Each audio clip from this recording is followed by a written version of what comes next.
देखिए, मैं ऐसा नहीं कह रहा हूं कि किसी की अगर मौत हुई है, वह चाहे अपराधी है या वह निर्दोष व्यक्ति है, तो उसकी मौत क्यों हुई है ये जांच का विषय नहीं है। ये जांच का विषय है और अच्छी तरीके से जांच होनी भी चाहिए। लेकिन जहां पर गवर्नमेंट के पास इतनी व्यवस्था ना हो तो वहां पर ज्यादा जरूरी यह है कि उन लोगों की मौत का कारण जानना चाहिए जिनके खिलाफ कभी भी एफआईआर दर्ज नहीं हुई है, जो ना कभी जेल गए हैं और ना ही उन पर बड़े सीरियस केस की एफआईआर दर्ज है। जबकि हमारे यहाँ पर गैंगस्टर के मौत की वजह जानने के लिए एक न्यायिक आयोग का गठन किया गया है। और इसकी वजह जो है कि एक गैंगस्टर जो माफिया जिस पर कई सारे केस दर्ज हैं, उसकी जो मौत हुई है कैसे हुई है उसको जानने के लिए, उसको समझने के लिए न्यायिक आयोग का गठन किया गया है। ये भी कहीं ना कहीं मीडिया के द्वारा और लोगों के द्वारा उसको इतना फेमस बनाना है, बस उसी वजह से भी गवर्नमेंट ये काम कर रही है। यूपी का गैंगस्टर अतीक अहमद को मारा गया। अब उस मारे जाने के पीछे अभी यूपी गवर्नमेंट ने एक न्यायिक कमीशन को बनाया है या उसका गठन किया है। तो हमारा यहाँ पर मतलब ये नहीं है कि अतीक अहमद क्यों मारा गया, कैसे मारा गया, इन सबसे हमें अभी मतलब नहीं है। अब इस पर हम समझते हैं कि आखिर ये न्यायिक आयोग क्या होता है, ये कैसे काम करता है, इसकी क्या क्या जिम्मेदारियां होती हैं, इसके पास क्या क्या पावर होता है और इसका गठन क्यों किया जाता है, इसका गठन आखिर किस आधार पर किया जाता है।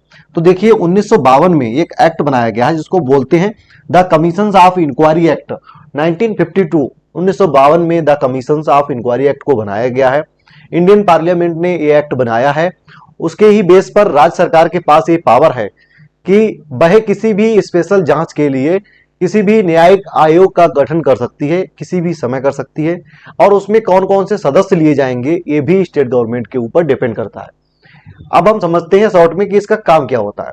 देखिए, राज्य सरकार है, उसको अगर लगता है कि कोई भी ऐसी घटना हुई है, कोई भी ऐसा एक्सीडेंट हुआ है या कोई भी ऐसी कहीं पर भी इंक्वायरी करवानी है, जहां पर जानना यह ज्यादा जरूरी है कि आखिर ये घटना क्यों हुई है, आखिर ये घटना कैसे हुई है और इस घटना के पीछे क्या क्या कारण रहे, क्या क्या मेन वजह रही, तो उसी के लिए स्टेट गवर्नमेंट के द्वारा एक न्यायिक आयोग का गठन किया जाता है, ये एक इंक्वायरी कमीशन का गठन किया जाता है। अब ये इंक्वायरी कमीशन क्या करता है, अब ये उस पर अपनी एक रिपोर्ट तैयार करता है और उस रिपोर्ट को वह गवर्नमेंट के सामने पेश करता है। तो यहाँ पर अतीक अहमद की जांच के लिए कि आखिर इतनी सुरक्षा घेरे होने के बावजूद भी उसको मार दिया गया, उसके भाई को मार दिया गया, तो इसके पीछे आखिर क्या वजह रही है, क्या क्या ऐसे कारण थे जिसकी वजह से अतीक अहमद का मर्डर हुआ। तो ये सारी चीजें ये आयोग करेगा। अब ऐसा नहीं है कि ये न्यायिक आयोग के पास बहुत ज्यादा पावर नहीं होती है, इसके पास बहुत ज्यादा पावर होती है। इसको गठन जरूर स्टेट गवर्नमेंट ने किया होता है, लेकिन इसके लिए कई सारी पावर दी जाती है, उनको हम समझते हैं। इसमें इसको पावर से इस एक्ट से मिलती है 1952 वाले से। यह जब वो जांच कर रहा होता है उस समय इसको एक सिविल न्यायालय, एक सिविल कोर्ट की तरह माना जाता है।